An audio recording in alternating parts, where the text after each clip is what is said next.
from Empowers. To begin this auspicious program, I request our respected chief guests and dignitaries to kindly come forward for the Saraswati Puja.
Request our President Dr. Prakash Kendre sir to kindly welcome our NSS District Coordinator Dr. Hanumant Bhosle sir.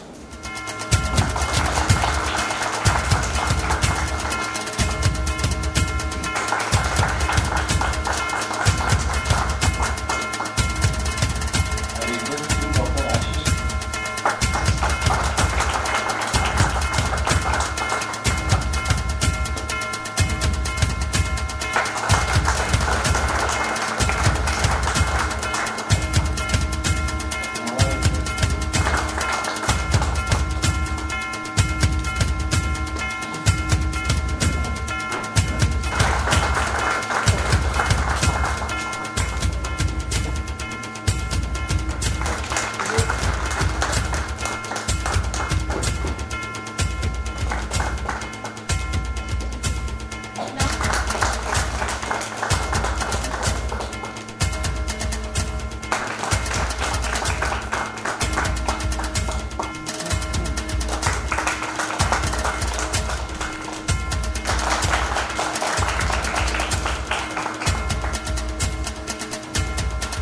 NSS Program Officer Rohit Salkute sir to address the gathering and enlightening us.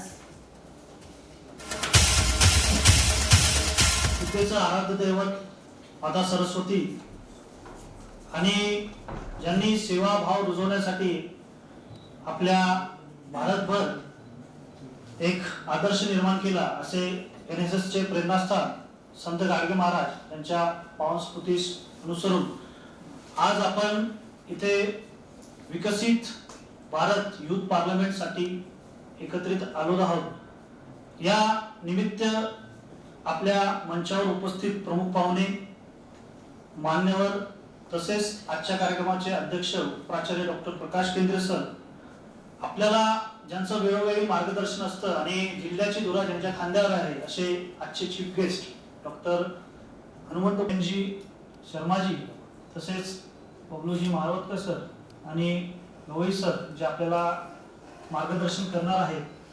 तर या सर्वांना मी आजच्या या युवा parliament मध्ये त्यांचं स्वागत करतो आणि आजचा हा जो जिल्हास्तरीय फेरीचा एक भाग आपल्या राष्ट्रीय सेवा योजना पथक Rajesh Shahu college of pharmacy यांना नोडल महाविद्यालय म्हणून प्राप्त झाला, त्यासाठी आपल्या संत गाडगेबाबा अमरावती विद्यापीठाचे NSS कोऑर्डिनेटर डॉक्टर निलेशजी कडू सर, तसेच आपल्या NSS चे regional head Ajayji Shinde sir आणि माय भारतचे DIO रणजी सांगवीकर सर यांचे मी मनस्वी आभार मानतो। तो मध्यंतरी कार्यकाळ गेला हा इलेक्शनचा असल्यामुळे आणि हा सुद्धा एक लोकशाहीचा भागच होता. निवडणूक असेल किंवा जो काही प्रक्रिया आपण या 2-3 महिन्यामध्ये माध्यमातून बघितली आहे, इथे येणाऱ्या प्रत्येक स्पर्धकासाठी ही एक संधी आहे की आज आपण जिल्हास्तरीय युवा पार्लमेंटचा एक स्पर्धक म्हणून सहभागी आहात आणि यातून जे समोर जाणार आहेत 5 स्पर्धक हे राज्यस्तरीय युवा पार्लमेंटसाठी आपल्या जिल्ह्याचं प्रतिनिधित्व करणार आहेत आणि त्यामधून समोर जे विद्यार्थी जाणार आहेत ते देश पातळीवर आपल्या राज्याचं प्रतिनिधित्व करण्यासाठी तिथे जी युथ पार्लमेंट दिल्लीला होत असते दरवर्षी, तिथे आपलं प्रतिनिधित्व करणार. ही एक अमूल्य अशी संधी आहे. ज्यांना लीडरशिप आपल्या राष्ट्रीय सेवा योजनेच्या टीमच्या वतीने आभार मानतो आणि यानंतर आपण इतर मान्यवरांचे सुद्धा विचार ऐकणार आहोत. तत्पूर्वी आलेले यांचे सुद्धा मी परत एकदा आभार मानून म्हणजे इंट्रोडक्टरी 2 शब्द संपवतो. धन्यवाद. सिया राम मैं सब जग जाणी करहु प्रणाम जोरी जुगु पाणी. या व्यासपीठावर उपस्थित असलेले आजच्या कार्यक्रमाचे अध्यक्ष आदरणीय केंद्रे सर, अमरावती विद्यापीठाचे NSS चे संकटमोचक माझे मित्र आदरणीय हनुमंत भोसले सर, इथे उपस्थित आदरणीय नयनदादा शर्मा, बबलू भैया, तसेच रोहित दादा, उपस्थित मातृशक्ती आणि सर्व दादांच्या चरणी मी नतमस्तक होतो. आज आपल्या महाविद्यालयामध्ये आयोजित विकसित भारत अंतर्गत जो काही म्हणजे आज तुम्ही जिल्हा स्तरावरून पुढच्या स्तरावर जाणार आहेत यासाठी उपस्थित झालेल्या सर्व स्पर्धकांना मी मनापासून शुभेच्छा देतो. तत्पूर्वी आज जो आहे, आज विज्ञान दिन आहे, तर या विज्ञान दिनाच्या सुद्धा तुम्हा सर्वांना आणि भारतातील सर्व रहिवाशांना मी शुभेच्छा देतो.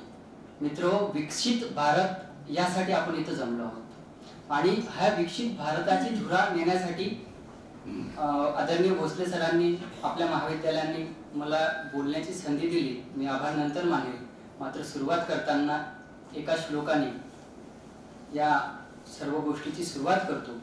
विज्ञान, ज्ञान आणि विज्ञान याबद्दल तुम्हाला खूप लोक सांगतील, परंतु मी तुम्हाला एक गोष्ट अशी साधी एका श्लोकाने सांगतो. वंदे बोधमयं नित्यं गुरुं शंकर रूपिणं यमाश्रितो वक्रूपी चंद्रत हा सर्वत्र वंदिते. हा श्लोक तुम्ही ऐकला असेल, वाचला असेल, पण या श्लोकाचं तुम्ही पठण करावं या पुढील आयुष्यामध्ये. सर्वांनाच विनंती करतो, माझी प्रार्थना राहील. या भारतामध्ये आप्तमंबस्की नावाचे महर्षी झालेले आहेत. आप्तमंबस्की, त्याच्यानंतर वृत्रासुर नावाचे ऋषी झालेले आहेत. तर हे मी बोलताना थोडंसं सांगेल त्यांच्याबद्दल. मला 5 मिनिटाची वेळ दिलेली आहे.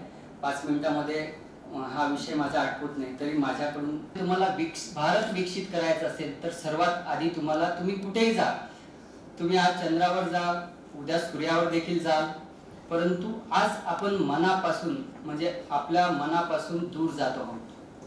हा एक विषय का आपल्या घरापासून दूर जात आहोत.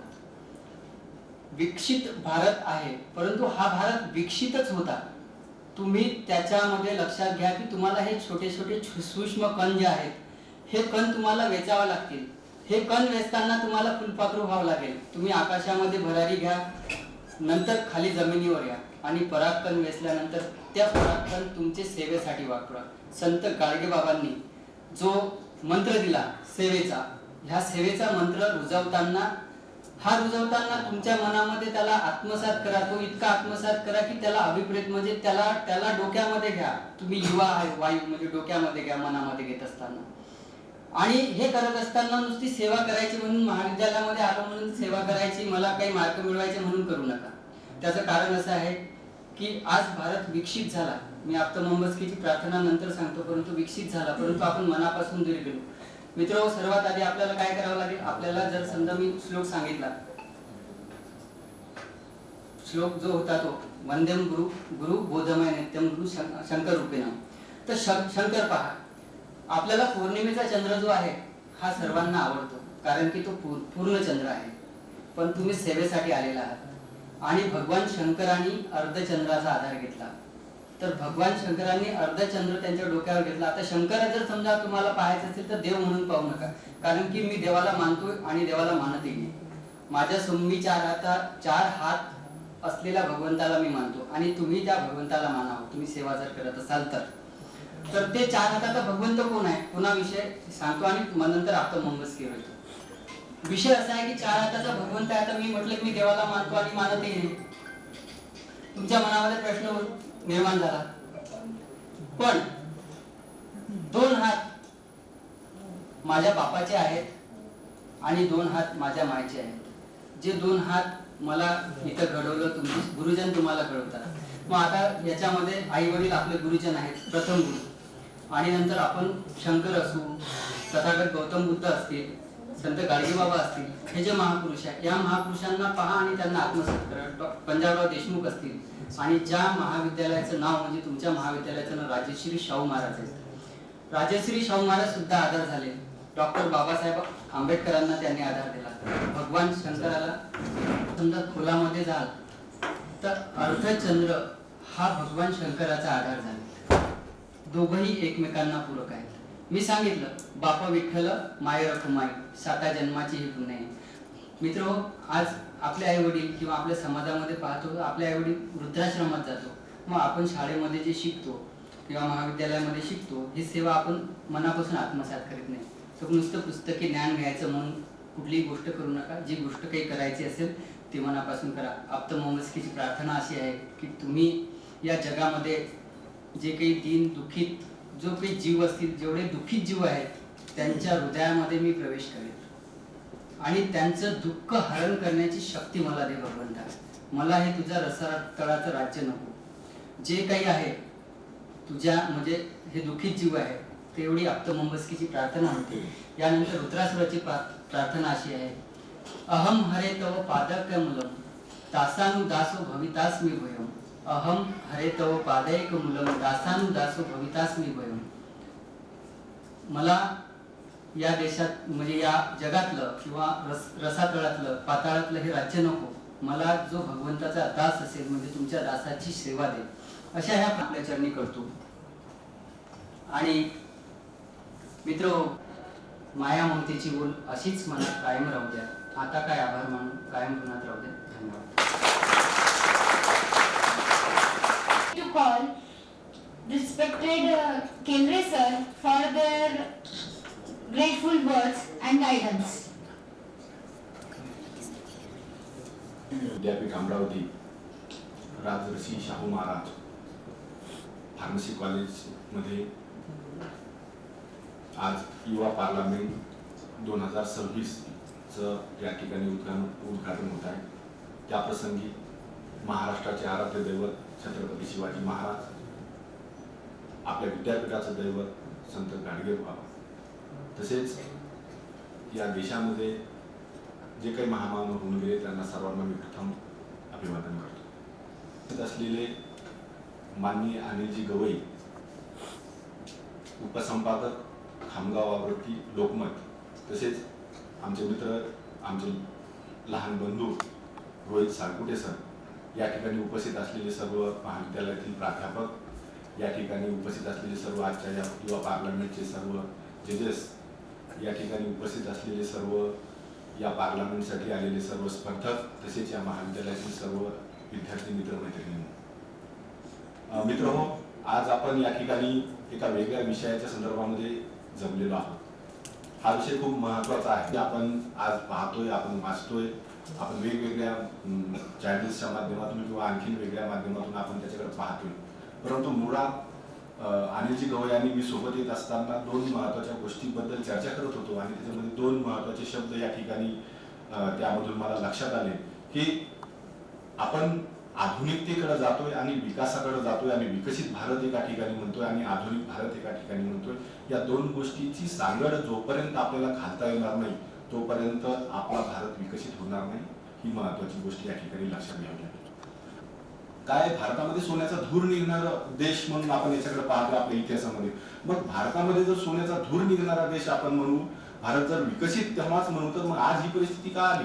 तर याच्या अनेक गोष्टी, अनेक पैलू आपल्याला अभ्यासावे लागतील आणि त्या अभ्यासण्याचं काम, ते पैलू इतिहासामधून जाणून घेण्याचं कार्य हे आपणा सर्वांना करावं लागेल. आणि या सर्व जाणून घेतलेल्या कार्यामधून, या सगळ्या संशोधनामधून आपल्याला विकसित भारताचं स्वप्न ते होतं किंवा आधुनिकतेला कास धरून आपण विकसित भारताकडे जायचं, या सगळ्या गोष्टीचे आपल्याला या ठिकाणी उहापोह करावा लागेल. आणि त्याच्यासाठी या अशा प्रकारच्या स्पर्धेचं आयोजन या ठिकाणी करण्यात आल्याचं आपल्याला पाहायला मिळतं. मग आता रोहित सरांनी सांगितले की मग आपण इथं काय करतो, अनेक वक्ते येतील, अनेक विद्यार्थी या ठिकाणी येतील, त्यांचं चिंतन मनन होईल, स्पर्धक त्यांना पहिला दुसरा क्रमांक देण्याचा प्रयत्न करतील. परंतु हे होत असताना आपण या स्पर्धेमधून आपल्या राज्याचं नेतृत्व करतोय. आपण त्याच्या पुढे गेल्यानंतर आपण आपल्या राज्याचं नेतृत्व जिल्ह्याचं केल्यानंतर राज्याचं करतोय. आणि राज्याचं करत असताना कुठेतरी आपण आपल्या समाजातही देणं लागतो. मग याच्यामधून चांगले नेते तयार होतील का, याच्यामधून चांगले सामाजिक कार्य करणारे नेते तयार होतील का, अशा अनेक गोष्टींचा वापर या ठिकाणी झाला पाहिजे. मग या स्पर्धेचं आयोजन खूप चांगल्या प्रकारचं झालेलं आहे असं या ठिकाणी मी आपल्या सर्वांना सांगतो. आणि या स्पर्धेचं उद्घाटन झालं असंही या ठिकाणी जाहीर करतो. आणि मी माझ्या वाणीला पूर्णविराम देतो. जय हिंद, जय महाराष्ट्र. केंद्रे सर टू गाईड अस. जास्त वेळ घेणार नाही. महासरस्वती, राष्ट्रसंत संत गाडगेबाबा, आमचे मित्र श्री हनुमंतजी भोसले सर, अनिलजी गवई सर, NSSचे कोऑर्डिनेटर रोहित सालकुटे सर, इथे बसलेले सर्व प्राध्यापक, विद्यार्थी मित्रांनो, आजचा विषय सगळ्यांना नक्कीच आता कळाला. विकसित भारत युथ पार्लमेंट 2026.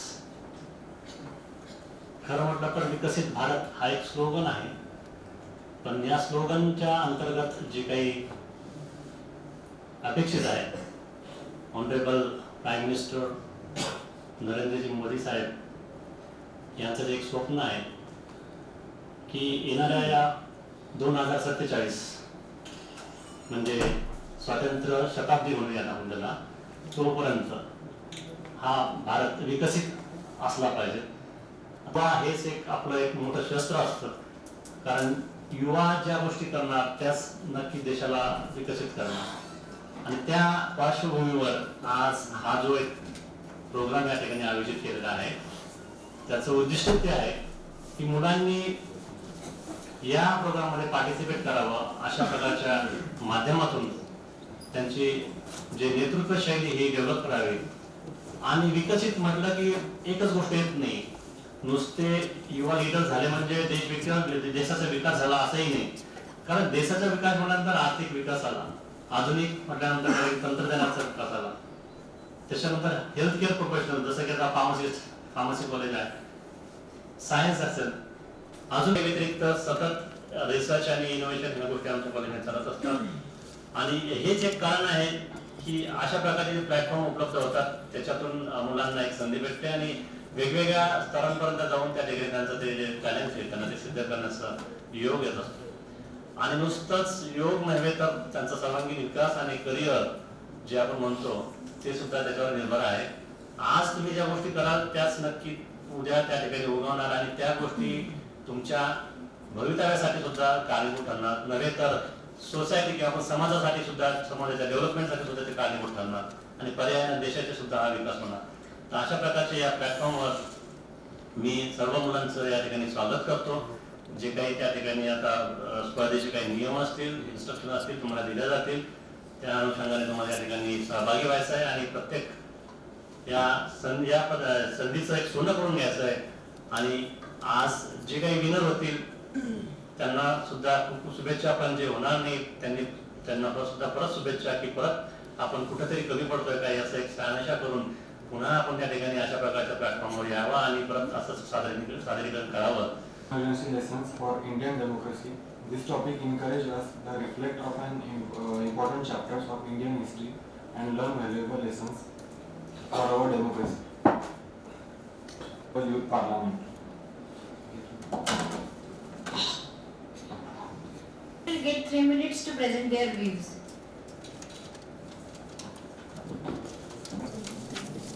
कुठल्याही भाषेमध्ये आपण इथे स्पर्धक म्हणून सहभागी होऊ शकतात. आपल्यापैकी कोणीही जरी 18 ते 25 या वयोगटाच्या बाहेरचा असेल तो बाद करण्यात येणार आहे. ओके, जरी तुम्ही पार्टिसिपेशन केलं असेल वगैरे, पण जर तुमचं एज हे 18 ते 25च्या दरम्यान नसल्यास तुम्हाला स्पर्धेतून बाद केला जाणार आहे. या गोष्टीवर सगळ्यांनी गांभीर्याने लक्ष द्यायचं आहे. आपल्याला इथे आल्यानंतर दिलेल्या वेळेतच आपलं जे काही स्पीच असेल किंवा आपले पॉइंट्स असतील ते मांडायचे. याच्यानंतर आपल्यापैकी सिरियल नंबर सिरियल नंबर नाही, त्याच्या समोर एक नंबर आहे. ओके, तर त्याला आपण एक्सटेंड करू. Serial is okay.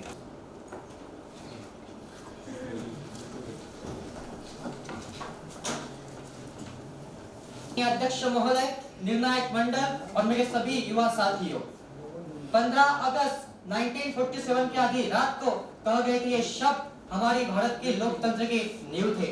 आधी रात को जब दुनिया सो रही होगी, भारत जीवन और स्वतंत्रता के लिए जाग उठेगा.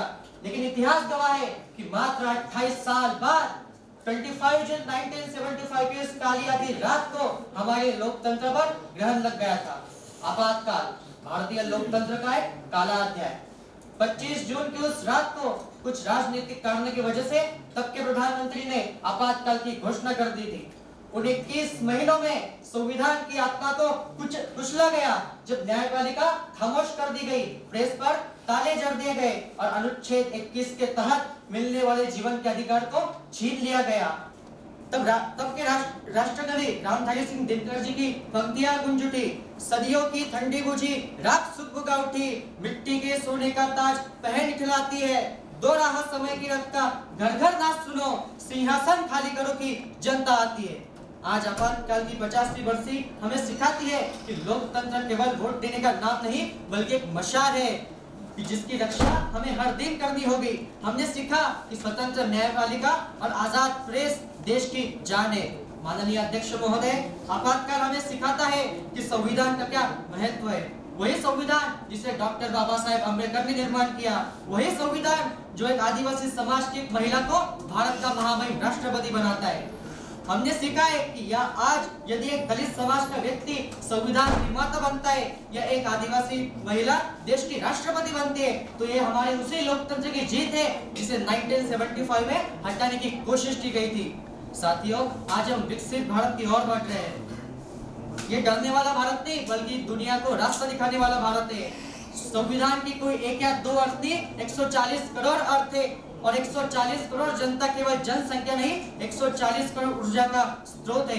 प्रधानमंत्री जी अकेले विकसित भारत नहीं बना सकते. इसके लिए हम युवाओं को आगे बढ़ना पड़ेगा. हमें यह सुनिश्चित करना होगा कि सत्ता के लालच में हमारे संविधान के साथ दोबारा कोई खिलवाड़ ना हो. तभी हमारा लोकतंत्र मजबूत होगा और तभी हमारा देश विश्व गुरु बनेगा. अध्यक्ष महोदय, अंत में बस इतना ही कहूंगा, आपातकाल एक घाव था, उसका निशान हमारी मजबूती की याद दिलाती है. हम उन वीरों की संतान है जिन्होंने महाभारत में धर्म के लिए युद्ध किया और आज हमारा धर्म हमारा संविधान है. जय हिंद, जय भारत. आदरणीय परीक्षक मंडळी आणि तसेच सर्व उपस्थित नागरिक, मी आज तुमच्या समोर आणीबाणीचे 50 वर्ष या विषयावर माझे मत सांगण्यास आले आहे. 25 जून 1975 रोजी भारताच्या लोकशाहीवर आणीबाणी जाहीर करण्यात आली. हे खरं म्हटलं तर लोकशाहीला एक काळ फासला गेला, कारण की आपले पूर्व प्रधानमंत्री इंदिरा गांधी यांनी स्वतःच्या सत्तेला वाचवण्यासाठी या देशाच्या लोकशाहीचा फायदा उचलला. अंडर आर्टिकल 352 या अंतर्गत त्यांनी आपले मूलभूत अधिकार यांना मर्यादा आणला. त्यासोबतच त्यांनी प्रसार माध्यमांवर नियंत्रण आले आणि अनेक राजकीय नेत्यांना अटक करण्यात आली. ही घटना भारतीय लोकशाहीसाठी एक परीक्षा होती. भारतीय लोकशाही म्हणजे केवळ निवडणुका का? भारतीय लोकशाही फक्त निवडणुका नाही तर आपले विचार मांडण्याची संधी, त्यासोबतच आपल्या सत्ताधाऱ्यांना प्रश्न विचारण्याचा अधिकार. तर हा अधिकार आपल्याकडून हिरावून घेण्यात आला फक्त कशासाठी? एक सत्तेसाठी. तर या गोष्टीतून आपण काय धडे शिकलो? त्यातील पहिला धडा म्हणजे स्वतंत्र हे गृहीत धरण्यासाठी नाही. जर आपली लोकशाही जर जागृत नसेल की आपले अधिकार काय आहे, तर आपला कोणीही फायदा उचलू शकतो. तर सर्वात पहिले तर लोकशाही कशावर अवलंबून करते की आपला नागरिक किती जागृत आहे. त्यानंतरचा धडा म्हणजे आपण हे शिकलो की संविधान आणि संस्था या प्रत्येक व्यक्तीपेक्षा मोठ्या असतात. म्हणजे स्वतःच्या फायद्यासाठी कोणी याचा वापर करू शकत नाही. आणि शेवटी लोकशाहीने या गोष्टीचा ते म्हणतात ना की तुम्ही वाईट कर्म केले त्याचं पश्चाताप तुम्हाला होईलच. तसे 1977 मध्ये झालेल्या निवडणुकांमध्ये आपल्या लोकशाहीत जनतेने याचा खरा म्हटलं तर बदला घेण्यात आला की भूमिका स्पष्ट केली. यामुळे गोष्ट सिद्ध झाली की भारतीय लोकशाहीमध्ये स्वतःला दुरुस्त करण्याची क्षमता आहे. आपण आज विकसित भारत 2047चा विचार करतो, पण विकसित भारत हा फक्त टेक्नॉलॉजी वाईज नसतो विकसित होतो. त्यामध्ये आपले विचार, प्रत्येक आपले हक्क सुद्धा आपल्या प्रत्येक जनतेला माहीत असणे गरजेचं आहे. त्यामुळे विकसित भारत हा फक्त इकॉनॉमिकली नाही तर मॉरली, सोशल आणि प्रत्येक टेक्नॉलॉजीनुसारही विकसित होणे गरजेचे आहे. आणि शेवटची, लोकशाही टिकवण्याची जबाबदारी फक्त सत्ताधाऱ्यांची नसून ती प्रत्येक नागरिकाची आहे. धन्यवाद. माझा कोर्स हा आहे. आदरणीय प्राचार्य सर, माननीय परीक्षक, इथे उपस्थित सर्व विद्यार्थी मित्रांनो, आज मी ज्या विषयावर बोलणार आहे तो विषय भारतीय इतिहासातील एक घटना नसून तर भारतीय इतिहासातील एक घटना असून हा भारतीय लोकशाहीच्या अस्तित्वाचा एक महत्त्वाचा संबंधित अध्याय आहे. मित्रांनो, आणीबाणीचे 50 वर्ष आणि त्यातून मिळालेले धडे. महोदय 25 जून 1975 रोजी तत्कालीन पंतप्रधान इंदिरा गांधी यांनी आणीबाणी जाहीर केली. त्या काळात पुढील 21 महिने ही आणीबाणी सुरू होती. मात्र त्यावेळेस सामान्य नागरिकांचे मूलभूत अधिकार यांना प्रतिबंधित केले गेले. प्रचार माध्यमांवर सेन्सर लागू केले व हजारो राजकीय नेत्यांना अटक करण्यात आली. लोकशाही म्हणजे नेमकं काय? लोकशाही म्हणजे नुसतं मतदान नव्हे. लोकशाही ही आपल्याला सांगते की विचार स्वतंत्र असावे, अभिव्यक्ती स्वतंत्र असावे आणि संविधान ही सर्वोच्च आहे. मित्रांनो, आज या आणीबाणीला पूर्ण 50 वर्षे होत आहेत. परंतु आपण यातून शिकायचं काय? आपण यातून काय घेतलं पाहिजे? आपण काय केलं पाहिजे व काय करू नये? ते या संदर्भात पुढील 3 मुद्दे मांडणार आहेत. सर्वप्रथम मुद्दा म्हणजे हा की संविधान हे सर्वोच्च असते. अर्थात अनेक पक्ष आहेत, नेते आहेत, पण संविधानापेक्षा कोणताही मोठा पक्ष नाही. अनेक सरकार आले, अनेक नेते आले, पण संविधान हे आपल्या भारताच्या एकजुटीला टिकवून ठेवते. दुसरा मुद्दा असा की न्याय व्यवस्था म्हणजे स्वतंत्र संस्था. स्वतंत्र संस्था म्हणजे काय? जर न्याय व्यवस्था झाली, प्रसार माध्यमे झाली किंवा प्रसार माध्यमे, न्याय व्यवस्था किंवा निवडणूक आयोग. नेमकं न्याय व्यवस्था स्वतंत्र असावी कशी? तर न्याय व्यवस्था स्वतंत्र असली तर न्याय सुरळीत होतो. प्रसार माध्यमे कोणाच्याही दबावाखाली नसले तर माहिती, सत्य भारताच्या कार्यक्षेत्रात पोहोचतात. आणि सर्वात महत्त्वाचे म्हणजे निवडणूक आयोग कोणाच्याही काम केलं नाही तर भारत या देशाला चांगले नेतृत्व मिळू शकते. पुढील म्हणजे मागील वर्षात 2025 मध्ये आणीबाणीला 50 वर्ष पूर्ण झाली. त्या दरम्यान माननीय पंतप्रधान मोदी यांनी भारताला असे संबोधित केले की आणीबाणीचा हा काळ अत्यंत अंधार अध्याय होता. त्यांनी भारताच्या नेतृत्वाला आणि युवा जनतेला असे संबोधित केले की आपण सदैव तत्पर राहिलं पाहिजे संविधानाच्या रक्षणासाठी व लोकशाहीच्या रक्षणासाठी. तिसरा मुद्दा म्हणजे असा की प्रत्येक नागरिक हा जागरूक असावा. प्रत्येक नागरिक लोकशाही झटत असावा, सतत कार्यरत असलं पाहिजे आपण. आणि शेवटी जाताना एवढंच म्हणू इच्छितो की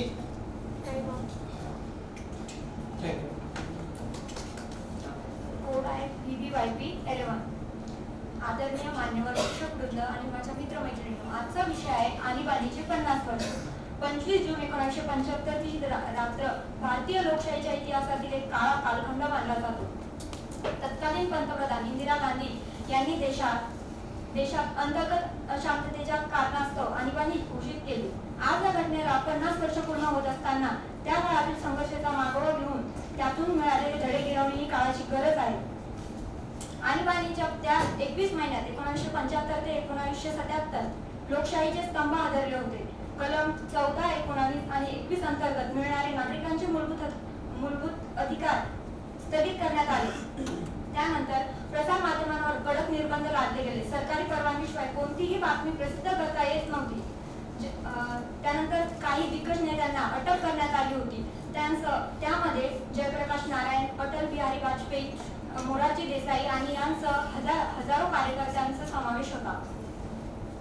आणीबाणीने आपल्याला शिकवले की न्याय व्यवस्था, निवडणूक आयोग आणि संसद या संस्था स्वतंत्र असणे किती गरजेचे आहे. जर या संस्था सत्ताधाऱ्यांच्या दबावाखाली आल्या तर लोकशाहीचा गळा आवळला जातो. आणीबाणीनंतर 1978 मध्ये 44वी घटना दुरुस्ती करण्यात आली. यामुळे भविष्यात अंतर्गत अशांतता या कारणावरून आणीबाणी लावणे अशक्य झाले. आता केवळ सशस्त्र बंडाळी झाल्या तेव्हाच आणीबाणी लावता येते. 1977च्या निवडणुकीत भारतीय जनतेने सिद्ध केले की जनता सत्तापालट करून हुकुमशाहीला नकारू शकते. लोकशाही केवळ नेत्यांवर अवलंबून नसते तर ती जागरूक नागरिकांच्या खांद्यावर उभी असते. आणीबाणीचे 50 वर्ष आपल्याला ही आठवण करून देतात की लोकशाही मिळालेली देणगी नसून ती टिकून ठेवण्यासाठी सतत प्रयत्न करावे लागतात. सत्ता कितीही मोठी असली तरी संविधानापेक्षा मोठी नसते. सामूहिक विवेक आणि संविधानिक नैतिकता हीच खरी लोकशाहीची ढाल आहे. धन्यवाद. Next participant is serial number 19. Code is VVYP 90.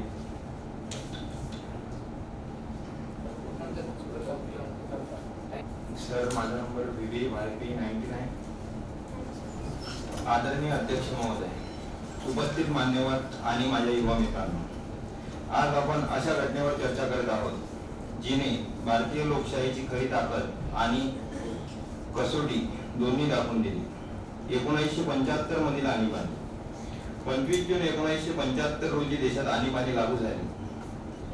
संविधान तरतुदीच्या चौकटीत राहून घेतलेला तो निर्णय होता, पण त्यानंतर अभिव्यक्ती स्वातंत्र्य मर्यादित झाले. प्रसार माध्यमांवर बंधने आली आणि अनेक राजकीय नेत्यांना अटक करण्यात आली. परंतु या घटनेने भारताला एक मोठा धडा दिला. लोकशाही केवळ कागदावर नसते, ती जागरूक नागरिकांमुळे जिवंत राहते. आणीबाणी संपल्यानंतर 1977 मध्ये झालेल्या निवडणुकीत जनतेने आपला अधिकार बजावला आणि सत्ता बदल घडवून आणला. हे दाखवते की आपल्या लोकशाहीचे मुळे किती खोल आहे. आज 50 वर्षानंतर आपण मागे वळून पाहतो तेव्हा प्रश्न असा आहे, त्या धड्यांमधून आपण काय शिकलो? पहिला धडा, संविधान सर्वोच्च आहे. दुसरा धडा, सत्ता कोणाचीही असो, नागरिकांचा आवाज महत्वाचा असतो. तिसरा धडा, युवकांची भूमिका निर्णायक असते. आज 18 ते 25 वयोगटातील युवक म्हणून आपल्यावर जबाबदारी आहे की आपण फक्त टीका न करता उपाय सुचवावे. नेतृत्व गुण, निर्णय क्षमता आणि सार्वजनिक प्रश्नांबाबत जागरूकता विकसित करणे ही काळाची गरज आहे. विकसित भारत 2047 हे फक्त सरकारचे स्वप्न नाही, तर आपल्या पिढीचे ध्येय आहे. आपण धोरणात्मक विचार मांडले पाहिजेत. शिक्षण, तंत्रज्ञान, पारदर्शक प्रशासन आणि सामाजिक न्याय या क्षेत्रात. लोकशाही म्हणजे फक्त मतदान नव्हे, लोकशाही म्हणजे संवाद, मतभिन्नतेचा सन्मान आणि नियमांचे पालन. जर आपण भूतकाळातील चुका समजून घेतल्या आणि त्यातून शिकून पुढे गेलो तर 2047 पर्यंत भारत केवळ विकसित राष्ट्रच होणार नाही, तर तो जगासाठी लोकशाहीचा आदर्श बनेल. चला आपण सर्व मिळून असा संकल्प करूया, लोकशाही जपू, जबाबदार नागरिक बनू आणि विकसित भारताच्या निर्मितीसाठी सक्रिय सहभाग घेऊ. धन्यवाद. जय हिंद. नमस्कार. आजचा माझा विषय आहे भारतातील आणीबाणीचे 50 वर्षे. सर्वप्रथम मला तुम्हाला सांगावंसं वाटतं की हा एक काळा इतिहास आहे, पण यातून आपल्याला शिकण्यासारखं भविष्यातील एक इशारा आहे. कारण आपण बघितलं आहे की आजकाल आपल्याला नेता लोक किंवा मग आता मला कुठलाही असा इथंचा राजकारणीय विषय काढायचा नसला तरी सुद्धा मला तुम्हाला सांगावंसं वाटतं की नेता लोक असो किंवा जास्त वर्ष पोहोचायचे लोक असो तर आपला आवाज दाबण्याचा प्रयत्न करतात. तर मला याच्यातून मिळालेले 3 धडे म्हणजे, पहिला धडा आहे तो म्हणजे तर संविधान आणि मूलभूत अधिकार जतन करणं किंवा त्याचे संरक्षण करणं ही प्रत्येक नागरिकाची जबाबदारी आहे. त्यानंतर माझा दुसरा धडा असा आहे की त्यामध्ये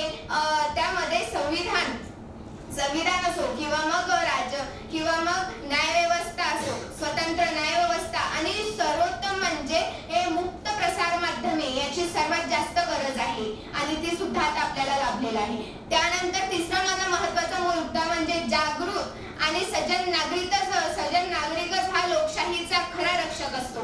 त्यानंतर मला तुम्हाला सर्वांना सांगावंसं वाटते की जेव्हा आपल्याला 25 जून 1975 रोजी आणीबाणी चालू झाली तेव्हा आपल्या पंतप्रधान होत्या इंदिरा गांधी. आणि मला सांगताना असं वाटतं की तो एक आपला काळा अध्याय नसून आपल्याला असं त्याला समजायला हवं की तो आपल्या भविष्याचा एक इशारा आहे. आपल्याला जर लोकशाही जागृत ठेवायची असेल तर मला असं वाटतं की आपण सर्वात महत्त्वाचा मुद्दा म्हणजे आपल्याला मुक्तपणे किंवा मग न घाबरता प्रश्न विचारायची एक आपल्यामध्ये आत्मविश्वास असावा लागतो. आणि दुसरं म्हणजे की त्याच्यामध्ये आपल्याला सर्वात महत्त्वाचं म्हणजे आपल्याला जे मतभेद होतात ते स्वीकारण्याची वृत्ती असावी लागते. आणि तिसरं म्हणजे की आपल्याला संविधानावर निष्ठा असावी लागते. संविधानावर जर निष्ठा असेल तर नक्कीच आपण एक सज्जन नागरिक बनू आणि आपण एक जागृत नागरिक सुद्धा बनू, जेणेकरून लोकशाही ही बळकट बनेल. आणि सर्वात महत्त्वाचा मुद्दा म्हणजे मला तुम्हाला सांगावंसं वाटते की चला मित्रांनो, आपण आहे युवा पिढी. चला मित्रांनो, आपण आहे युवा पिढी. आपल्याला घ्यायचं आहे आता आपल्या राष्ट्राचं ओझं आपल्या खांद्यावर आणि आपल्याला बनवायचं आहे आपल्या देशाला एक बळकट राष्ट्र. तर मला असं जाताना एवढं सांगावंसं वाटतं, स्वप्न पाहून काही उपयोग नाही, कारण झोपेत स्वप्न बघितल्यापेक्षा असे स्वप्न बघा जे आपल्याला झोपू देणार नाही. धन्यवाद मित्रांनो. सर्वांना सप्रेम नमस्कार. आजचा सभागृहापुढे ठेवलेला विषय म्हणजे आणीबाणीचे 50 वर्ष लोकशाहीसाठी धडे हा आहे. आणि लोकशाही म्हणजे काय तर लोकांनी लोकांसाठी लोकांकरता निर्माण केलेली व्यवस्था. आणि अशा या सुजलाम सुफलाम लोकशाहीमध्ये जेव्हा इंदिरा गांधी विरुद्ध जयनारायण यांचा खटला सुरू होता, त्या खटल्याचा इंदिरा गांधींच्या विरोधात अलाहाबाद हायकोर्टाने निर्णय दिला, कारण त्यांनी सरकारी यंत्रणेचा गैरवापर केला होता. आणि त्यामुळे कलम 352 अंतर्गत त्यांनी या देशामध्ये आणीबाणी लावली. आणि यामुळे या देशाला, या लोकशाहीला काळा दिवस पाहावा लागला. आणि निश्चितच आपण या आणीबाणीनंतर लोकशाहीने विविध धडे यातून घेतले. नागरिक याबद्दल आपल्या हक्कांबद्दल जागरूक झाले आणि हे जागृती निर्माण होऊन जीवन जगणे आवश्यक आहे हे त्यांना समजले. हे त्यांना समजले. आपल्या देशातील लोकशाही व्यवस्था ह्या बळकट असायला हव्यात, कारण इमर्जन्सी लागण्याचे कारण म्हणजेच इलेक्शन कमिशनचा झालेला गैरवापर आहे. आणि त्यामुळे मला असं वाटते की इलेक्शन कमिशनचे जे मुख्य अधिकारी आहेत त्यांना एक विशिष्ट आयोगामार्फत नेमण्यात यावे. आणि या लोकशाहीच्या आपल्या व्यवस्थेतील संस्था आहेत, कार्यकारी मंडळ, न्याय मंडळ आणि कायदे मंडळ, हे एकमेकांवर यांचे नियंत्रण असावे व संतुलन असावे. कारण इमर्जन्सी लावतेवेळी इंदिरा गांधी यांनी मंत्रिमंडळाला विचारात न घेता एकतर्फी निर्णय दिला. आपल्या देशामध्ये न्यायपालिका ही निष्पक्ष आणि बळकट असायला हवी. कारण जेव्हा एडीएम जबलपूर खटल्यामध्ये न्यायपालिकेचा कार्यकारी प्रणाली बरोबर असलेला संबंध आणि त्याद्वारे दिला गेलेला निर्णय आपल्या सर्वांच्या समोर आहे. आणि त्यामुळे या देशातील अनेक लोक म्हणतात की त्या दिवशी सुप्रीम कोर्टाला काळा दिवस पाहावा लागला. आणि या देशात जे आपली सिव्हिल सोसायटी आहे त्या जर त्यावेळी मजबूत असत्या तर मला असं वाटते की हे काळे दिवस आपल्याला पाहावे लागले नसते. आणि त्यामुळे विद्यार्थी, महिला आणि कामगारांच्या संघटना बळकट झाल्या पाहिजे. लोकशाहीमध्ये लोकांना अत्यंतिक महत्त्व आहे आणि त्यामुळे लोक जागृती असणे याबाबत आवश्यक आहे. आणि जेव्हा इमर्जन्सी लागली तेव्हा कलम 21 व सर्व मूलभूत हक्क त्यावेळेस सस्पेंड करण्यात आले. त्यामुळे मला असं वाटते की संविधानाच्या आत्म्याची त्या ठिकाणी हत्या झाली. कारण डॉक्टर बाबासाहेब आंबेडकरांनी म्हटले आहे की कलम 32 हा संविधानाचा आत्मा आहे, ज्यामध्ये आपण आपल्या हक्काप्रती न्यायालयामध्ये दाद मागू शकतो. आणि यावेळेस मला एडीएम आपल्या जयंत दुष्यंत कुमार यांची एक शायरी आठवते. एक गुड़िया के गुड़िया हंसते खेलती थी और शायर ने सोचा आज ये तमाशा देख के कैसा लगा. तो उसने कहा कि ये पिछड़ा हुआ आदमी कौन है, तो उसने कहा कि मैं संविधान हूं. एवढे बोलून मी माझे 2 शब्द संपवतो. धन्यवाद. जय हिंद. विद्येची अधिष्ठात्री देवी सरस्वती, तसेच विचारांना बळ देणारी आणि बुलढाणा जिल्ह्याचे नवचैतन्य आणि श्रद्धास्थान श्री गजानन महाराज आणि आपल्या NSSचे सर्व श्रद्धास्थान म्हणजे संत गाडगे बाबा यांना वंदन करून आणि माझे गुरुजन आणि परीक्षक यांची संमती घेऊन मी आजच्या विषयाकडे वळतो. तर आजचा आपला विषय म्हणजे आणीबाणीची 50 वर्षे आणि त्यातून मिळालेले आपल्याला रक्तरंजित धडे. तर मित्रांनो, आजचा हा विषय जो केवळ फक्त इतिहास नाही, तो लोकशाहीचा एक काळा आरसा म्हणून आपण त्याच्याकडे पाहू शकतो. आणि त्याची गरज म्हणजे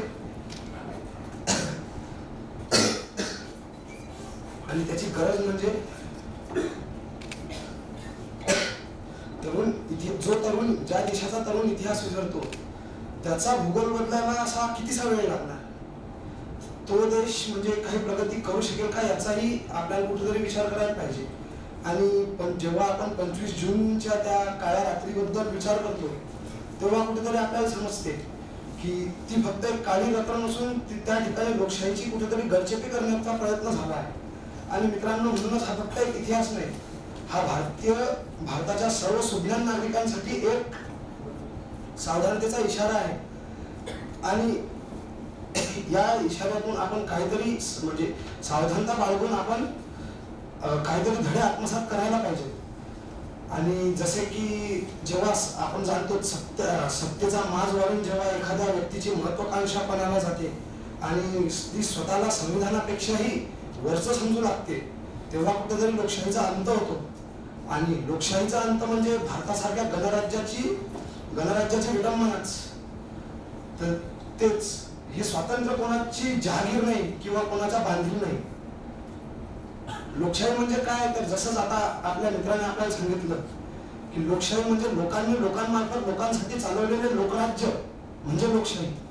तर या लोकशाहीला चालवण्यासाठी कुठेतरी आपल्या सुव्यवस्था असणं हे गरजेचं आहे. आणि आवाज दाबला की क्रांती जागते.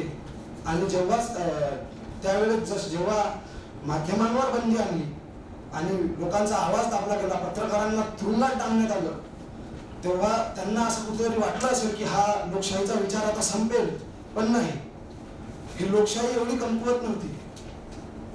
भारताच्या पुढे जेव्हा सार्वत्रिक निवडणुका झाल्या त्यावेळेस भारताच्या सुज्ञान नागरिकांनी त्यांचं एक म्हणजे ताकद त्यांची दाखवून दिली आणि हा विचार जिवंत ठेवला. आणीबाणीने आपल्याला एवढंच शिकवलं, जेव्हा दबाव वाढेल तेवढाच प्रतिकार कणखर होईल. आणि म्हणजे याचं सांगायचं तात्पर्य एवढंच की जेव्हा या भारताचा सुज्ञान तरुण प्रश्न विचारायचं थांबेल त्यावेळेस कुठेतरी विचारांची गळचेपी होईल आणि ती एक इमर्जन्सी म्हणून आपण त्याच्याकडे पाहू शकतो. आणि ही इमर्जन्सी होऊ नये म्हणूनच आपले नेताजी सुभाषचंद्र बोस यांच्या विचारांप्रमाणे हा तरुण सजग असला पाहिजे आणि तरुणांनी आत्मनिर्भर असलं पाहिजे असं माझं मत आहे.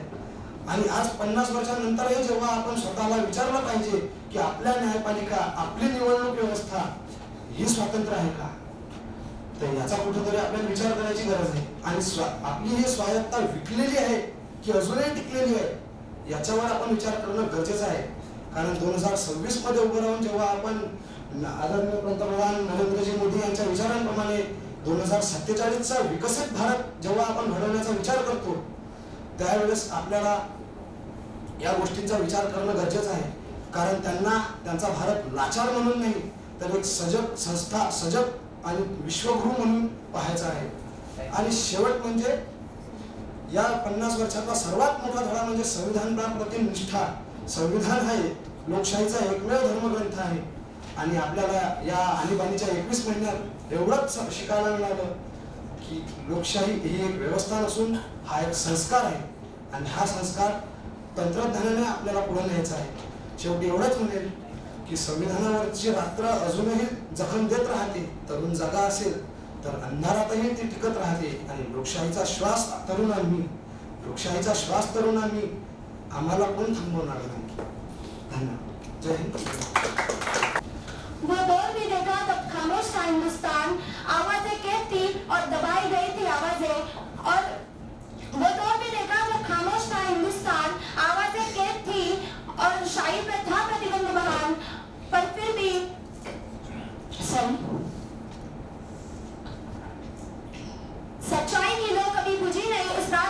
और वो लोहित थी जो सबक बनी आजादी के बाद में। नमस्कार यहाँ उपस्थित महानुभावों को और यहाँ उपस्थित सभी युवाओं को मेरा सदर प्रणाम। मैं कोड क्रमांक 64 आप सभी के समक्ष आपातकाल के 50 वर्ष और भारतीय लोकतंत्र के लिए सबक इस विषय पर अभिव्यक्ति हेतु उपस्थित हूँ।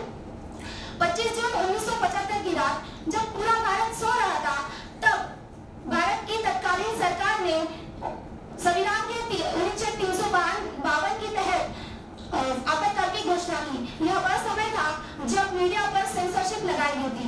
यह वह समय था जब विपक्ष के कई नेताओं को गिरफ्तार किया गया था और इसी प्रकार एक व्यक्ति खुद को संविधान के ऊपर समझने लगा।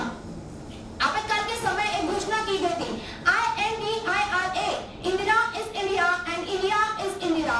अब इससे यह दिखता है कि जब कोई नेता खुद को राष्ट्र के लिए पर्याय समझता है और तभी लोकतांत्रिक मूल्यों का पतन और तानाशाही की बुनियाद की शुरुआत होती है। पर फिर भी इस अंधेरी दौर में भी कुछ आवाजें थी जो बुझी नहीं और जयप्रकाश नारायण जैसे नेताओं ने खुद को सत्ता को लोगों के लिए समझा और इस प्रकार मैं यह प्रश्न पूछना चाहूंगी कि आज 50 साल बाद भी हम क्यों आपातकाल को याद कर रहे हैं। तो महोदय, मैं आपसे कहना चाहूंगी कि इस 50 साल बाद भी हम आपातकाल को याद कर रहे हैं क्योंकि हमें यह बताना है कि अगर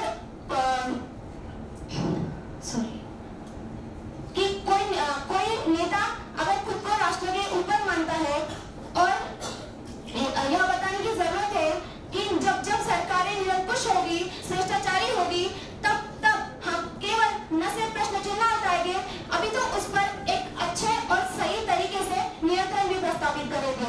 लेकिन फिर से महोदय, मुझे यह प्रश्न करता है कि क्या हम लोकतंत्र की स्वतंत्रता का सम्मान करते हैं? क्या हम हमारी जिम्मेदारी को निभाते हैं? क्या हम सच बोलने का साहस रखते हैं? तो मैं यह कहना चाहूंगी कि लोकतंत्र केवल वोट डालने से नहीं चलता, वो चलता है सत्य, सहनशीलता और एक सजग नागरिकता से।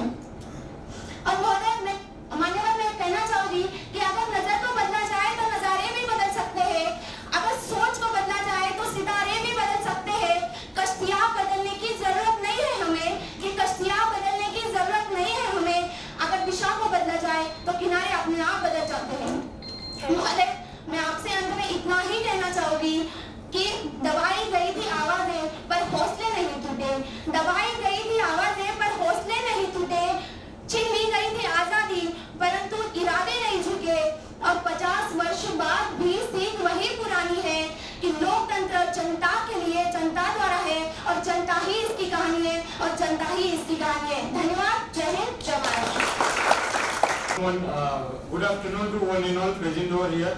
My name is my code is 65 and I am here to deliver the speech on the Viksit Bharat.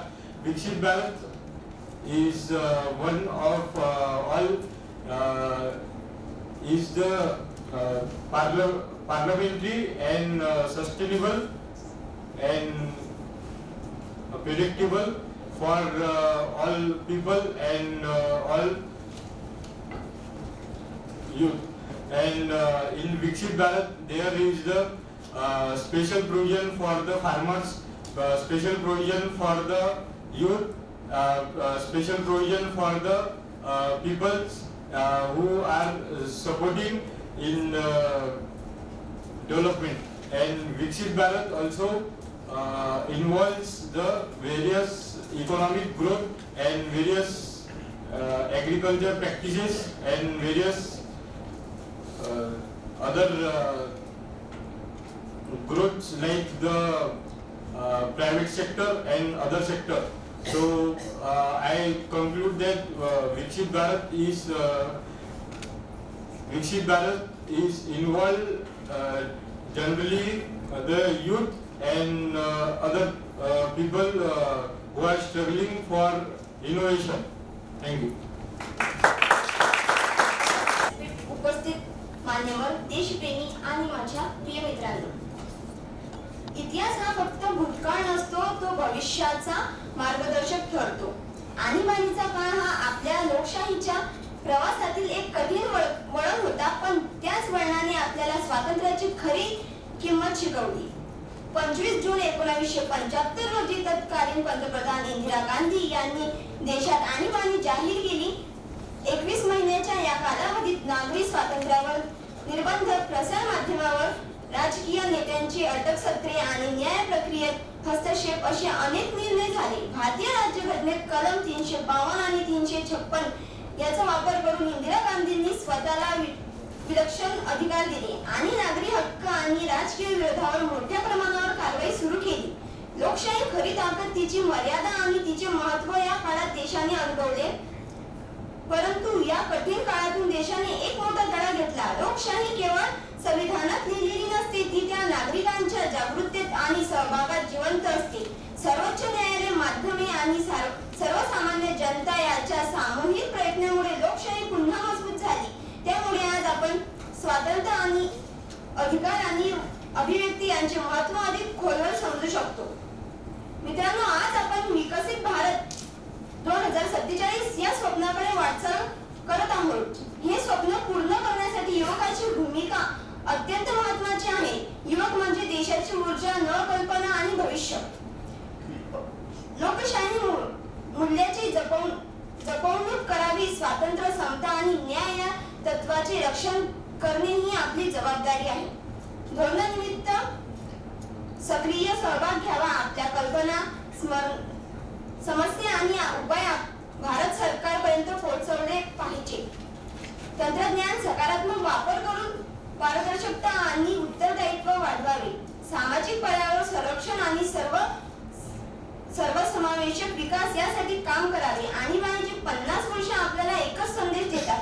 लोकशाही टिकवण्यासाठी सतत जागरूकता, सहभाग आणि जबाबदारी आवश्यक आहे.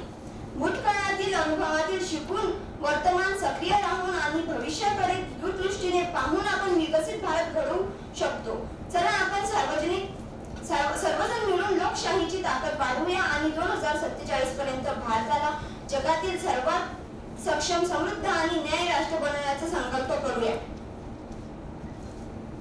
आणीबाणीने शिकवलं एक सत्य स्पष्ट: लोकशाही टिकते तेव्हा जेव्हा जनता असते सजन आणि समर्थ. धन्यवाद. जय महाराष्ट्र, जय भारत. दोस्तों, आपातकालीन का समय हम कभी भूल नहीं सकते, मगर हम उस समय को अभी याद कर रहे हैं. जैसे कि हमारे नरेंद्र मोदी जी ने एक स्वप्न देखा है कि 2027 में विकसित भारत करना है, तो हमें युवाओं को आगे बढ़ाना होगा और हमें भी खुद को आगे बढ़ना होगा. युवा वे है जो आयु के वेग के समान प्रवाहित हो. युवा वे है जो अनिश्चित के लड़ने का सहन रखते हो. युवा वे जो स्वयं दूसरों से दूर रहते हो. युवा वे जो काल की चाल को बदल सकते हो. युवा वे जो जिस्म को और जिस्म के साथ साथ होश भी युवाओं के साथ हो. युवाओं को इन मुख्य भूमिकाओं में क्यों देखा जाता है? तो इस प्रश्न के उत्तर के माध्यम से मैं महोदय बड़ा ही तार्किक तथ्य प्राप्त करना चाहती हूँ कि पूरे समाज में केवल एक युवा वर्ग ही एक ऐसा वर्ग है होता है जो जिसके भीतर शारीरिकता, शक्ति और मानसिक कौशल्य, अभिनव सोच का एकमात्र अनुभव संगम प्राप्त होता है. जैसे कि हमारे मोदी जी ने एक स्वप्न देखा है कि एक हमारे भारत का युवा आगे बढ़ता जाए. वैसे ही हमें आगे बढ़ते जाना है. जब तक हमारे देश का युवा दिल्ली के सड़कों पर टायर की काली से राख करता रहेगा, जब तक हमारे देश का युवा हिंदू मुसलमान के नाम पर झुलसता रहेगा, देश का युवा हमारे देश को आगे बढ़ाना है तो हमें आगे बढ़ना होगा.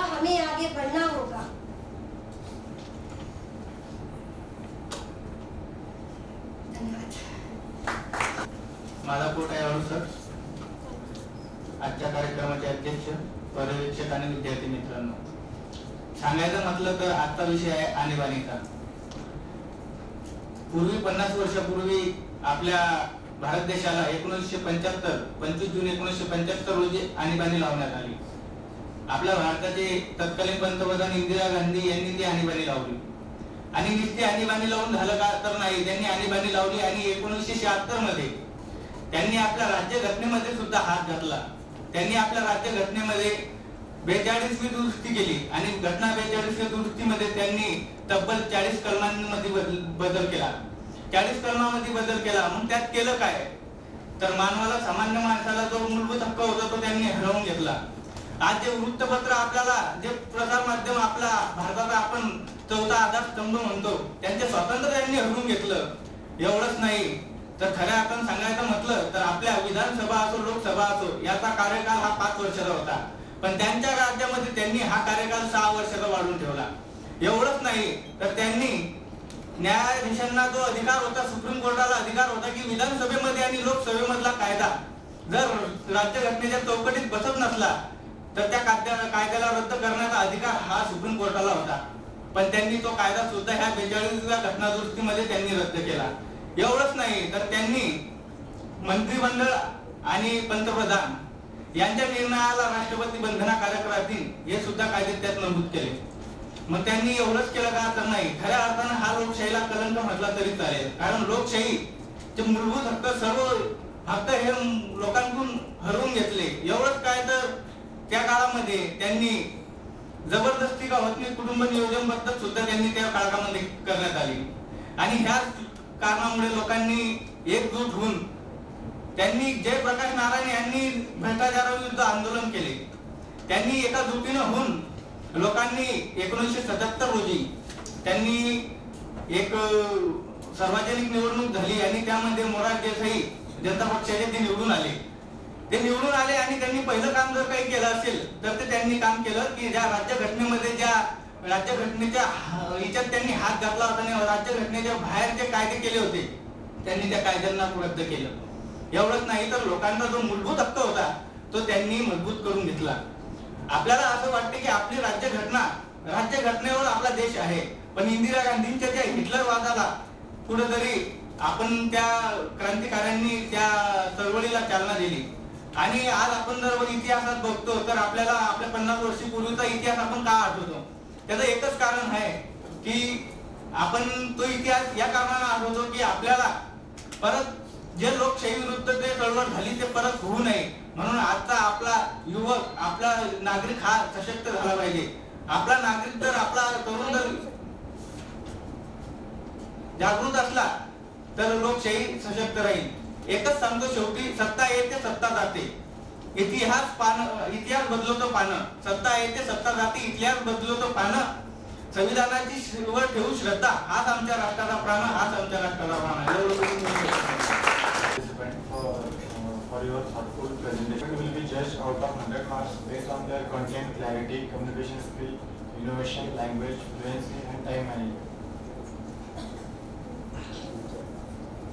The result will be declared after the lunch. पण त्यांच्यासोबत आलेले पॅरेंट्स असतील किंवा टीचर्स जे आहेत त्यांना रिक्वेस्ट आहे की सर्वांनी जेवणासाठी कॅन्टीनकडे जायचं आहे आणि भोजनाचा आस्वाद घ्यायचा आहे. त्यासोबत आपल्या या स्पर्धेचे सर्व परीक्षक जे आहेत त्यांना सुद्धा विनंती आहे की त्यांनी सुद्धा जेवणासाठी कॅन्टीनकडे जायचं आहे. आणि सोबतच आपले जे NSS व्हॉलेंटियर अहोरात्र या प्रोग्रामसाठी मेहनत घेत आहे त्यांना सुद्धा सूचना आहे की त्यांनी सुद्धा जेवणासाठी कॅन्टीनकडे जायचं. आणि या जेवणाच्या कार्यक्रमात परीक्षक, स्पर्धक आणि जे मान्यवर होते यांना परत एकदा इथेच आपल्याला जमायचं. धन्यवाद.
आपल्याला युथ अफेअर्स अँड स्पोर्ट्स यांच्या वतीने भारतभर राबवण्यात येणार आहे.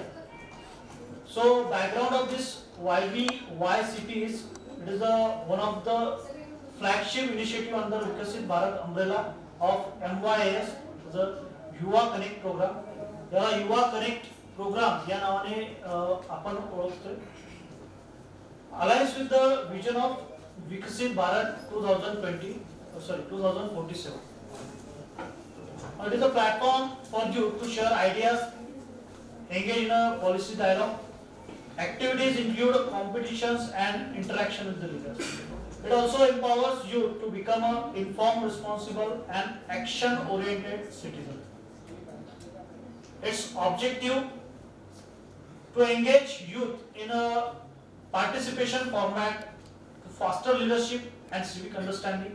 It also encourages digital onboarding of youth through My Bharat registration drive. It also enables structured platform like debates and youth parliament for national level exposure. Also inspire youth through interaction with role models and elected representatives. Here pre-event activities under this My Bharat registration drive.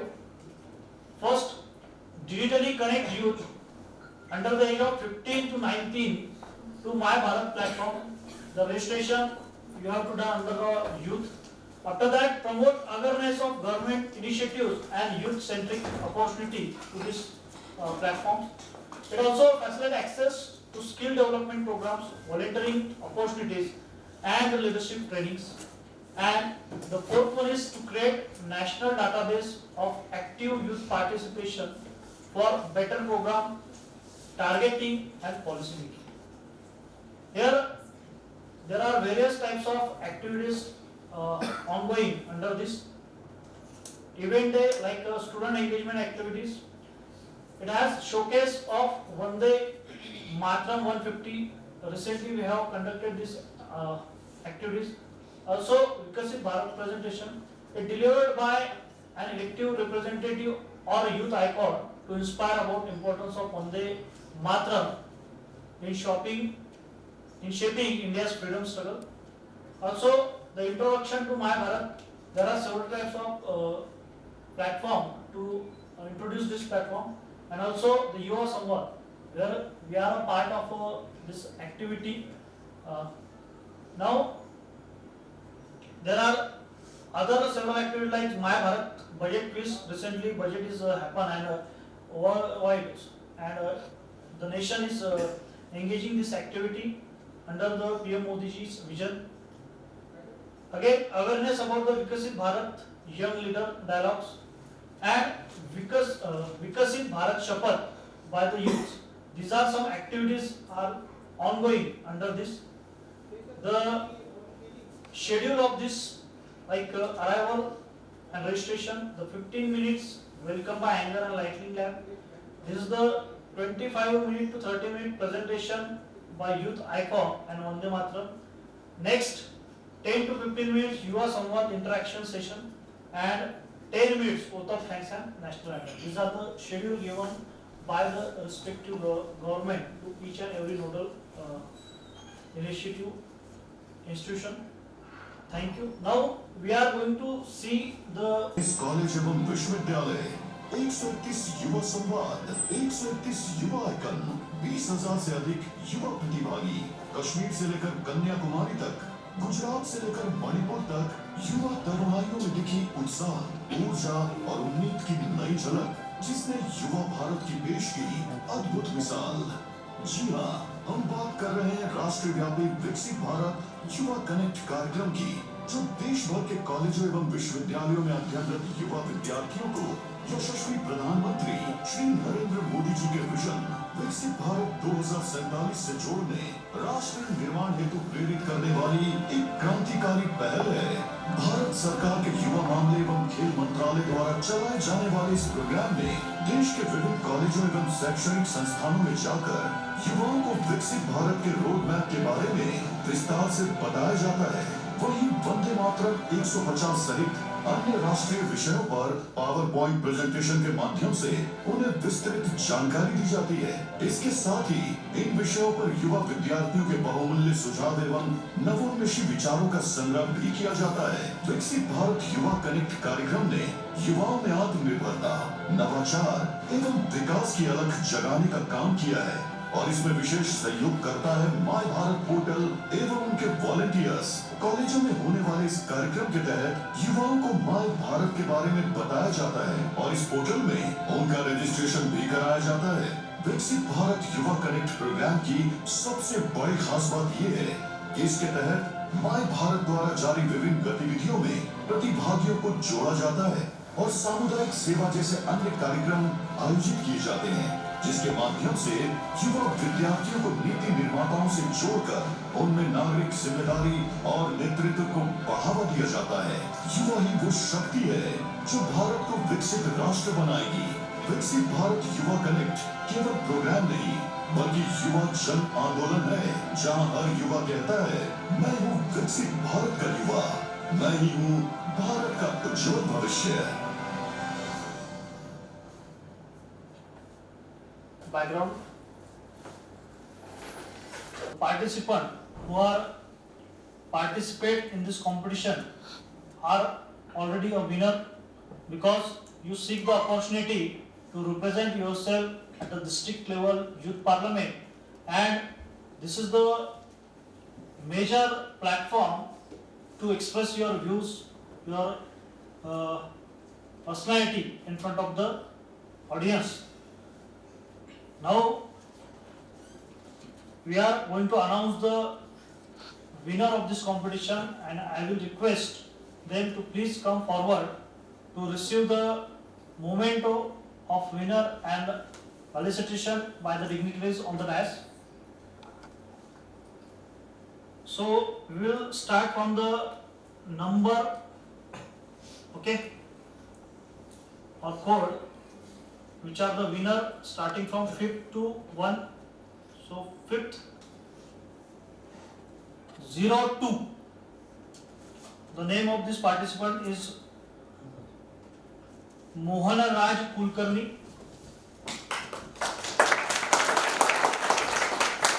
I request dignitaries on dais, please present him a memento of winner and present him with a bouquet.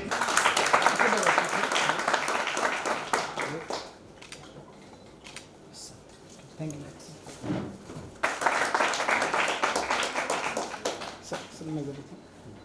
Now the second winner, Pallavi Varpe.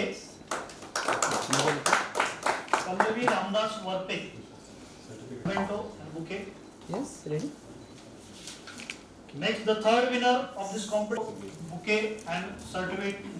Yes, ready?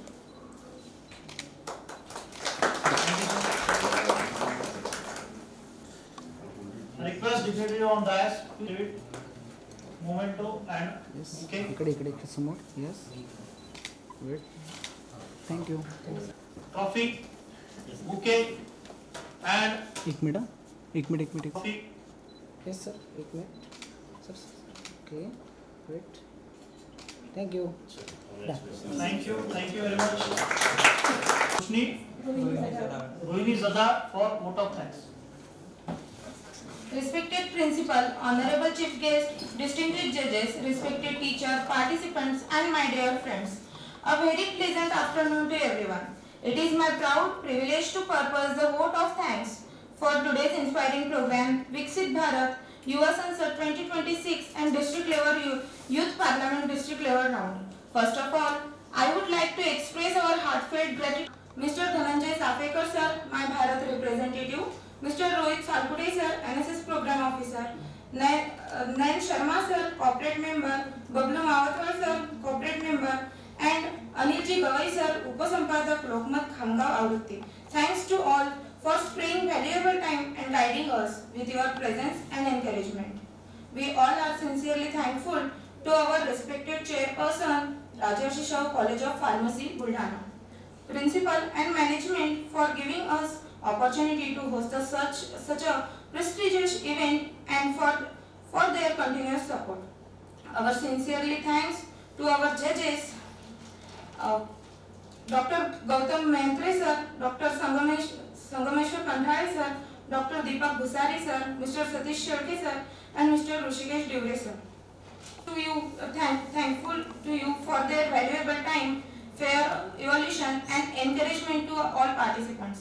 Also thanks to Mr. Ajay Shinde sir, Regional Coordinator My Bharat Maharashtra, Dr. Nilesh Kadu sir, NSS Coordinator Sant Gadge Baba Amravati University, Mr. Pandit Sangvikar sir, DYO My Bharat. We would also like to extend our gratitude to our respected NSS Program Officer, Professor Rohit Salkute sir, teachers and organizing team, and also thanks to our NSS volunteers whose hard work and dedication made this event successful.